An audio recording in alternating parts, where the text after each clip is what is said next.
ఒకప్పుడు ఫ్యామిలీ హిస్టరీలో ఉంటేనే ఈ పైల్స్ అనేవి వచ్చేవి అనేది ఒకప్పుడు మా చిన్నప్పుడు మేము విన్నది. అంటే ఇంట్లో మా మేనమామలకు ఉంటేనో లేకపోతే అత్తలకు ఉంటేనో ఫాదర్ వంశపారంపర్యంగా ఉంటే ఎవరికొకరికి ఉంటే ఫ్యామిలీ హిస్టరీలో ఎవరికొకరికి తగులుతుందని. ఇప్పుడు సీన్ కట్ చేస్తే జస్ట్ ఈ మధ్యలో నేను నా వాట్సాప్ స్టేటస్లో ఈ వీడియో పెట్టాను, మీరు చేసిన వీడియో ఒకటి పెట్టాను.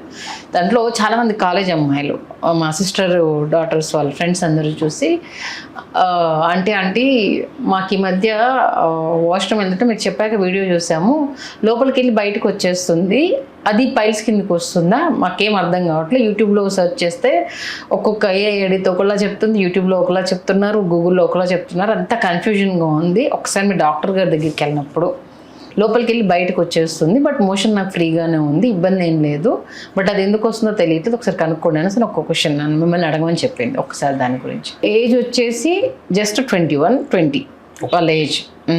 అయితే ఈ 21 ఏజ్ గ్రూప్ అంటే అక్కడ నుంచి మొదలు పెడతాం. 30 కానీ 40 ఏజ్ గ్రూప్ కానీ ఇప్పుడున్న లైఫ్ స్టైల్స్లో చాలా మంది చేసేది ఏంటి, వాష్రూమ్ ఎంతసేపు వెళ్తున్నారు అనేది ఒక పాయింట్. ఓకే దీని మీద సైన్స్ కూడా మనకి ఈ టైంలోపే కంప్లీట్ అయిపోవాలి, వాష్రూమ్కి వెళ్తే స్టూల్స్ పాస్ అయిపోవాలి అనేది ఒక సైన్స్లో ఒక టైం ఉంది.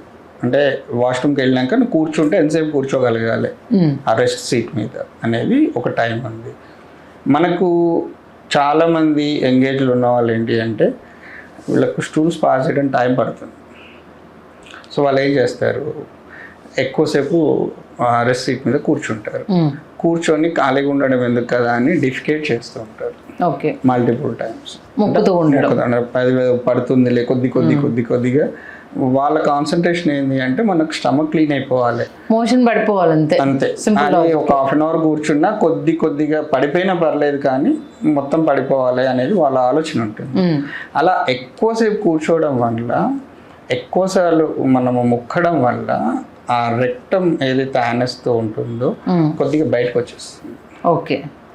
వచ్చేసి అది క్రానిక్ అయితేనే మనకు ఆ రెక్టల్ ప్రొలాప్స్ అంటాము, ఆ రెక్టం కిందికి వేలాడుతుంది. క్రానిక్ కానప్పుడు ఏంటి అంటే అక్యూట్ కండిషన్లో అలా చేతికి మనకు వాష్ చేసుకునేటప్పుడు తగులుతుంది. కొద్దిసేపు అయిన తర్వాత రిలాక్స్ అయిపోతాయి, మ్యూకస్ అనేది బయటికి వెళ్ళిపోతుంటుంది, లోపలికి వెళ్ళిపోతుంది, అది పొరలాగా. ఇది కొంతమందికి రప్చర్ అవ్వడానికి అంటే అది ఓన్లీ స్కిన్ ఉబ్బిన సింప్టమ్ అంటారా? స్కిన్ కాదు, యానస్ మీద ఒక లేయర్ ఉంటుంది, మ్యూకస్ పొర అంటాము. ఆ పొర అనేది అలా బయటికి వచ్చి మళ్ళీ రిలాక్స్ అవుతుంది. అది క్రానిక్ అయితే కంప్లీట్గా యానస్ కూడా బయటికి రావడానికి అవకాశం. అది డిఫరెంట్ కండిషన్. దాంతోపాటు ఈ హెమరాయిడ్స్ అంటే వీళ్ళ లైఫ్ స్టైల్లో 2 ఉంటాయి ఖచ్చితంగా. ఒకటి ఐబిఎస్ ఉంటుంది. ఐబిఎస్లో ఏంటి అంటే ఒకేసారి వాళ్ళు స్టూల్స్ పాస్ చేయరు, మల్టిపుల్ టైమ్స్ వెళ్ళాల్సి ఉంటుంది. ఆ మల్టిపుల్ టైమ్స్ వెళ్ళిన ప్రతిసారి మోషన్ కూర్చోగానే వీళ్ళు అది పాస్ అయిపోతుంది, అది అక్కడ ఆ కదలిక వచ్చేస్తుంది, ఆ యానస్ చుట్టూ ఉన్న మ్యూకస్ పొర ఏదైతే ఉందో అది కొద్దిగా మోషన్తో పాటు బయటకు వస్తుంది, మళ్ళీ లోపలికి. ఈ ఎవరైతే మల్టిపుల్ టైమ్స్ వాష్రూమ్కి వెళ్తారో లేకపోతే ఎక్కువసేపు కూర్చుంటారో ఇద్దరిలో మాత్రమే ఇలాంటి కండిషన్ ఉంటుంది. అది వాళ్ళు నెగ్లెక్ట్ చేస్తే అది ప్రొలాప్స్కి దారితీస్తుంది. అంటే ఖచ్చితంగా మోషన్తో పాటు యానస్ కూడా పెట్టుకొచ్చేస్తుంది. వాళ్ళు చెప్పడం మేము కాలేజ్కి వెళ్తాం కాబట్టి అంత రిలాక్స్గా వాష్రూమ్లోకి వచ్చినంత అది ఉండదు, వెళ్తాము పని అయిపోతే వచ్చేస్తాము. ఒక్కొక్కసారి ఎక్టిక్ ఉన్నప్పుడు ఏంటిది మోషన్ గట్టిగా వచ్చినప్పుడు అది ఇబ్బంది తప్పితే అదర్వైజ్ ఏం లేదు. మార్నింగ్ 6కి వెళ్ళేస్తాము, అడావుడిగా రెడీ అవుతాము, బాక్స్ కట్టుకుంటాం, వెళ్ళిపోతాము. ఇది డైలీ లైఫ్ కదా. మాకు కాలేజ్ నుంచి రోడ్ నుంచి కాలేజ్ నుండి బై వాకే వెళ్తాము కాబట్టి అది ఎక్సర్సైజే. స్టడీ స్ట్రెస్ ఒకటి ఉంటుంది అంతే, అది రోజు అయితే మాకేం లేదు. ఫుడ్ కూడా బాక్స్ ఇంటి దగ్గర నుంచే తీసుకెళ్తాం, బయట ఫుడ్ ప్రిఫర్ చేయము, ఎప్పుడో ఒకసారి మాత్రమే తింటాము. మోషన్ ఫ్రీగానే ఉంది, బట్ ఆ ప్రాబ్లం ఎందుకు వచ్చింది అనేది వాళ్ళు అడిగిన క్వశ్చన్. అది మల్టిపుల్ టైమ్స్ వెళ్ళాడు అంటే ఎక్కువ సార్లు వెళ్తా ఉంటున్నారు, లేదు అలా అస్సలు జరగలేదు. 1 టైం వెళ్ళే వాళ్ళకి ఎవరికి కూడా అంత ప్రొలాప్స్ కండిషన్ ఉండదు. ఐదర్ వాళ్ళు ఎక్కువసేపు అన్నా వాష్రూమ్లో కూర్చొని ఉండాలి, లేదా మోషన్ వచ్చినా రాకపోయినా వీళ్ళు బలవంతంగా ముక్కడం అంటే డిఫికేట్ చేస్తూనే ఉండాలి. 2 కండిషన్స్. అది హార్డ్ స్టూల్స్ పక్కా పెట్టండి, హార్డ్ స్టూల్ అయినా కూడా అది వీళ్ళు బలవంతంగా చేస్తే దానివల్ల అది అలవాటు అయిపోయి హ్యాబిట్గా మారిపోతే ఎక్కువ కాన్సన్ట్రేట్ చేయాలి. మీకు క్రానిక్ కాన్స్టిపేషన్ చెప్తాను. వీళ్ళు 2 డేస్కి ఒకసారి మోషన్ వెళ్తారు, 3 డేస్కి ఒకసారి వెళ్తారు, అసలు వాళ్ళు పట్టించుకోరు. వీళ్ళు ఫిక్స్ అయిపోతారు, ఈ రోజు ఎంత తిన్నా మోషన్ రాదు, రేపు రాదు, ఎల్లుండి మనం కొంచెం స్పైసీగానో లేకపోతే ఏదో తిందాము దానివల్లే మోషన్ వస్తుంది అని వీళ్ళు ఫిక్స్ అయిపోయి ఆ 3rd రోజులే మోషన్ అవుతారు. ఓకే, ఇప్పుడు వాళ్ళని ఏమంటారు చెప్పండి? అంటే అది కండిషన్, అది క్రానిక్ కాన్స్టిపేషన్. సో దాంతో క్యాల్కులేట్ చేసుకుంటే ఇది కూడా సేమ్ కండిషన్.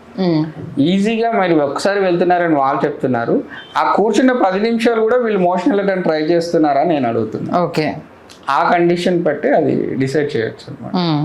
అంటే వాళ్ళతో మాట్లాడితే వాళ్ళు సార్ మాకు ఇలా ఉంది కండిషన్ అంటే మేము అంటే ఒక 5 నిమిషాలు కూర్చున్నా మీరు 10 సార్లు మోషన్ పాస్ చేయడానికి స్టూల్స్ పాస్ చేయడానికి 10 సార్లు అన్నా 10 సార్లు బయటకు వచ్చేసినట్టే కదా. మరి ఆ 10 సార్లు అలా జరిగినప్పుడు అది ఖచ్చితంగా ఉంటుందా ఉండదా, ఆ ప్రొలాప్స్ అవ్వడే కండిషన్ ఉంటుందా ఉండదా అనేది ఇంపార్టెంట్. ఓకే, అంటే ఇప్పుడు వాళ్ళు ఎలా అయిపోయిందంటే అమ్మో ఆపరేషన్ అంటారేమో, దీనివల్ల ఏమన్నా కాంప్లికేషన్స్ వస్తాయేమో అన్న భయంతో వాళ్ళు హాస్పిటల్కి వెళ్ళాలని ఆలోచిస్తున్నారు. ఎందుకంటే దీనికన్నా చెప్తే వాళ్ళు ఏం చెప్తారు అన్న భయాన్ని ఎక్కువ వాళ్ళ ఏంటిది వెళ్ళాలా వద్దా అన్న ఒక టెన్షన్ క్రియేట్ చేస్తుంది వాళ్ళని. లేదు అంటే ఇందులో ఒక చిన్న ప్రాబ్లం ఉంటుంది, అంటే వాళ్ళకి చాలా అవసరం. ఒకసారి మీరు డాక్టర్ని కన్సల్ట్ అయితే ఇలాంటి కండిషన్స్ ఏంటి అంటే ఇన్ఫ్లమేటరీ డిజీజెస్కి ఛాన్స్ ఇస్తారు. ఓకే, అంటే పేగులు ఇన్ఫ్లమేషన్ రావడానికి ఛాన్స్ వస్తుంది. అలాంటి కండిషన్ ఉన్న పేషెంట్కి ప్రైమరీగా ఇలాంటి సిమ్టమ్స్ కనిపిస్తుంటాయి. సో వాళ్ళు నెగ్లెక్ట్ చేస్తే ఏంటి అంటే ఈ ఇంటెస్టైన్లో ఎక్కడైనా ఇన్ఫ్లమేషన్ రావడానికి, బవెల్ ఇన్ఫ్లమేషన్ ఉండడానికి ఐబిడి అంటారు. ఈ ఐబిడి డిసీజెస్కి కానీ లోపల ఏదైనా ఇన్ఫెక్షన్స్ ఉన్నా కూడా, ఏదైనా ఇంజురీస్ అంటే కొంతమంది నాన్ వెజ్ తిన్నప్పుడు లోపల ఇంటెస్టైన్లో బోన్స్ ఏదైనా అనుకోకుండా తిన్నా రప్చర్ అవుతుంటాయి స్టూల్స్తో వచ్చేటప్పుడు. అలాంటి కండిషన్లో ఏదైనా ఇన్ఫెక్షన్ ఫామ్ అయిపోయి ఉన్నా కూడా ఇలాంటి కండిషన్ అంటే ఎట్ ఏ టైమ్గా మోషన్ పాస్ చేయలేదు, అది కొద్దిగా రావడానికి ఛాన్స్ ఉంటుంది. అది దాంతోపాటు కొద్దిగా క్రానిక్ ఇన్ఫెక్షన్ అయితే పస్ రావడము, పెయిన్ ఎక్కువ ఉండడం అలాంటివి ఉంటాయి. సో వీళ్ళ కాన్సన్ట్రేషన్ ఎలా ఉంటుంది అంటే మనం ఎక్కువసేపు కూర్చుంటే తప్పు కదా అనేసి ఉన్న కొద్దిసేపే ట్రై చేయడం అనే దానివల్ల కూడా ఇలాంటి కండిషన్ వస్తుందని చెప్తున్నాను. ఓకే, 5 minutes కూర్చున్నా 5 minutesలో 10 times ట్రై చేసినా పాస్ చేయడానికి ఆ 10 times అనేది ఎక్కువే కదా. ఇప్పుడు ఒక పర్సన్ ఉన్నాడు 15 minutes కూర్చున్నాడు, 15 minutesలో అది దానంటే అదే పాస్ అయిపోతుంది, నేను కొద్దిగా ముక్కుతే సరిపోతుంది అన్నది వేరు. మీరు కూర్చున్న 5 minutesలో మీరు ట్రై చేస్తూనే ఉన్నారు, ఓకే, ఆ కండిషన్ వేరు. దీన్ని మరి మీరు ఎలా అనాలిసిస్ చేస్తారు? అంతసేపు ముక్కుతున్నాం అంటే ప్రాబ్లం ఉందనే కదా అర్థం. సో అది ఏ కండిషన్ వల్ల వస్తుంది అనేది చూసుకోవాలి. ఓకే, అంటే హెరిడిటా, ఫుడ్ ప్రాబ్లమా, మన లైఫ్ స్టైలా అనేది చూసుకోవాలి. ఓకే, ఇప్పుడు వెస్ట్రన్ టాయిలెట్స్ మీద చాలా మంది ఏం చెప్తున్నారంటే సింపుల్గా డాక్టర్ వెస్ట్రన్ టాయిలెట్స్ అవాయిడ్ చేయండి, ఇండియన్ స్టైల్లోకి రండి అంటున్నారు. మన ఇండియన్ స్టైల్ సిస్టమ్ ఏంటి అంటే మీరు ఇండియన్ స్టైల్లో కూర్చోగానే యానస్ అనేది కొద్దిగా డైల్యూట్ అవుతుంది. ఆ డైలేట్ అయినప్పుడు ఈజీగా పొజిషన్ అనేది చేంజ్ అయిపోతుంది కాబట్టి ఈజీగా పాస్ చేయడానికి అవకాశం ఉంది అని చెప్పేసి ఇండియన్ స్టైల్ని చెప్తున్నారు. మీరు వెస్ట్రన్ స్టైల్లో కూర్చున్నప్పుడు అంత డైలేషన్ ఉండదు, అంటే యానస్ అంత ఓపెన్ అవ్వదు, మీరు కొంచెం ప్రెజర్ ఇచ్చి చేయాల్సి ఉంటుంది అనేది ఒక కాన్సెప్ట్. చాలామంది ఏంటి అంటే హార్డ్ స్టూల్స్ వస్తేనే యానస్ డ్యామేజ్ అవుతుంది అనేది ఒక తప్పు. మీకు లూజ్గా స్టూల్స్ వచ్చినా ఇప్పుడు డయేరియా కానీ మల్టిపుల్ టైమ్స్ లూజ్ మోషన్స్ అంటారు, ఒక 4 సార్లు మోషన్స్ వెళ్ళగానే కూడా మనకు పెయిన్ వస్తుంది. అవును, అంటే ఆ కండిషన్లో కూడా అది రప్చర్ అవుతుంది. ఇదే కంప్లైంట్ కొద్దిగా బయటకు వచ్చినట్టు అనిపిస్తుంది మనకి, యానస్ స్వెల్లింగ్ వస్తుంది యానస్ చుట్టూ. ఈ ఇన్ఫ్లమేషన్ కండిషన్స్ అన్నీ కూడా రిలేటెడ్గా దానిలాగే ఉంటాయి. అంటే మనకు ఓన్లీ హార్డ్ స్టూల్స్ వస్తేనే డ్యామేజ్ ఉండదు, సాఫ్ట్ స్టూల్స్ లూజ్ స్టూల్స్తో కూడా మల్టిపుల్ టైమ్స్ వాష్రూమ్కి వెళ్ళేదానితో కూడా ఇలాంటి కంప్లైంట్స్ ఉంటాయి. ఇప్పుడు మోషన్ లూజ్ ఉన్నా కూడా రావడానికి కారణం ఏముంటుంది? ఇప్పుడు హార్డ్ అంటే సరే ఎక్కువ ప్రెషర్ పెడుతున్నాం కాబట్టి రప్చర్ అయింది వచ్చేస్తుంది. మోషన్ ఫ్రీ అంటే ఒక వ్యక్తికి 2 times మోషన్ వెళ్ళి అలవాటు ఉంటుంది, అంటే హెల్దీగా ఉన్నాడని అంటారు మ్యాక్సిమం. అయితే చాలా అంటే తక్కువ మందికే ఉంటుంది మార్నింగ్ నైట్ మోషన్ ఫ్రీ అనేది. అలా ఉన్నా కూడా ఇబ్బందేనా? సాఫ్ట్ స్టూల్స్ వేరు, అంటే స్టూల్ అనేది మాయిశ్చర్ అంటే కొద్దిగా తడిగా ఉండి స్మూత్గా పడిపోవడం వేరు. ఓకే. లూజ్ స్టూల్స్ ఏమవుతాయంటే మీరు అది లేవగానే ఇరిటేట్ అయిపోయి ఉంటుంది. మీరు ఒక పర్టికులర్ టైం వరకు ఆపుకొని వాష్రూమ్కి వెళ్ళి ఒకేసారి ప్రెషర్గా వదలాల్సి వస్తుంది. ఆ టైంలో మెకానిజం ఎలా ఉంటుంది, అప్పటి వరకు మీరు ఆపుకున్నారు చూసారా, బిగువుగా ఉన్నది ఉంటుంది కదా, అది కంప్లైంట్ క్రియేట్ చేస్తుంది అనమాట. ఓకే.